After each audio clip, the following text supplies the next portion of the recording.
Isilonda sikaMsolwa ngoChilisi. Ngo-1997 owesifazane owayenyakaziswa emhelo kwakuyi-7 kuNtulikazi mangaphazami. Namhlanje siku-2024 kuNhlolanja. Hayi man, leli thambo liselisha. Yebo siyazi futhi siyaqonda izwi lenkosi malithi imicabango yakhe akuyona yethu nezindlela zethu akuzona ezayo. uHackman abazi kangcono bathi da choosing one. Lo mfana uyilwile impi yokuphila ubeyinkwala eziphandelayo ukuthi angibambe ngezandla ngokuhamba kwakhe.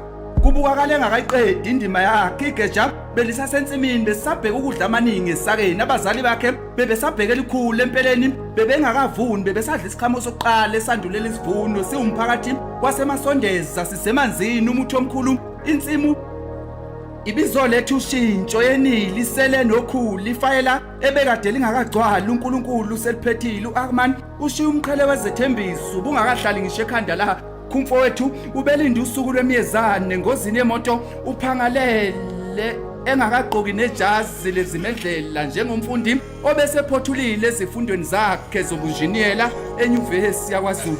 Umlando walendoda uHackman Chilisi wazalwa uTyson Randela noThabani Chilisi bemzalela esibhedlela saseGoli eBosberg Hospital mhla zi-7 kuJulayi 1997. Umndeni wakhe ube usufudukela endaweni yaseNewcastle 2007 esigodini sasemasondeza buqamama nemadadeni. Uhamba kwakhe kwashiya isilonda namhlanje asikapholi phela mina naye besiyizithupha zegwayini kanti nemonto eyathatha ubomi bakhe yayishayelwa